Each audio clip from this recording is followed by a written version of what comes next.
One day, Edward was talking to Trevor. Douglas steamed by. He was pulling a train of heavy coal trucks. "Come on, Edward. Stop gossiping in the sun when there's work to be done." Later, Edward spoke to Douglas. "Trevor and I are old friends, and you and he have a lot in common too."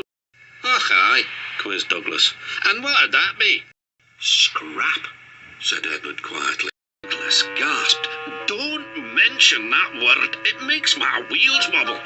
"It does the same to Trevor," replied Edward. "He was being sent to the scrapyard, but the vicar and I saved him. And now he's really useful again. Even so, the fat controller certainly does need another steam engine here." "Aye, and quickly," sighed Douglas. That night, Douglas was still working. He had taken the midnight goods train to a station at a faraway part of the island where only the diesels work.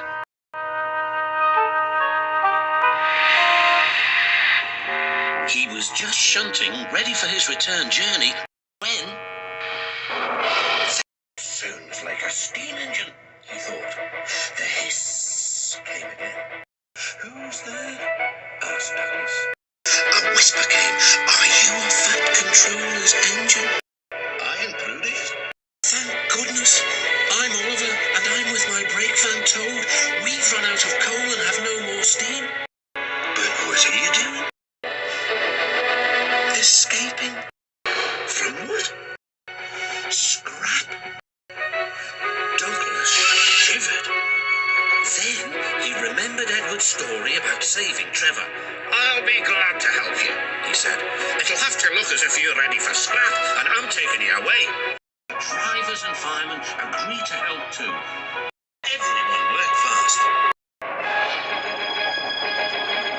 "Need time to turn around," panted Douglas. "I'll run tender first. Come on."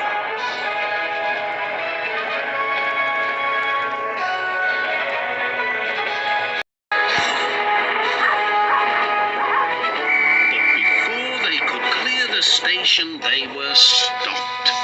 "Aha!" exclaimed the foreman. "A Great Western engine and a brake van too. You can't take these." "Ah, but they're all for us," said Douglas's driver. "See for yourself."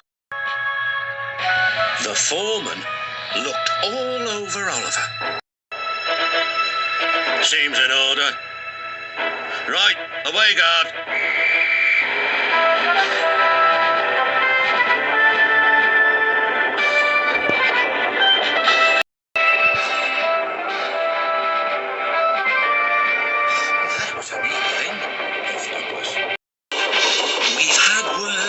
Smiled Oliver, and they forged ahead.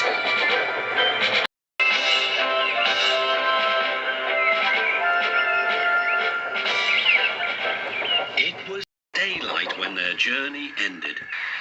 "We're home," cried Douglas. "Shh," said his driver. "There are the works. We'll find a place for Oliver." Oliver said goodbye and thank you, and Douglas puffed away. The next day, Douglas told the other engines all about Oliver. "The fat controller will have to know," said James. "Douglas should tell him at once," added Gordon.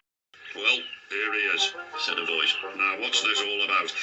"Beg pardon, sir, but we do need another engine." "Yes, sir," ventured Gordon. "A steam engine, sir." "I'm afraid that unless one is saved from scrap, there's little hope." "Sir," burst out Douglas, "one has." "Yes, indeed, and thanks to you, Douglas, he is now at our works. Oliver is just what we need for Duck's branch line." Everyone cheered. Now Oliver and Toad are mended and painted in full Great Western colours. Duck and Oliver are happy on their branch line. The others laughed at first and called it the Little Western.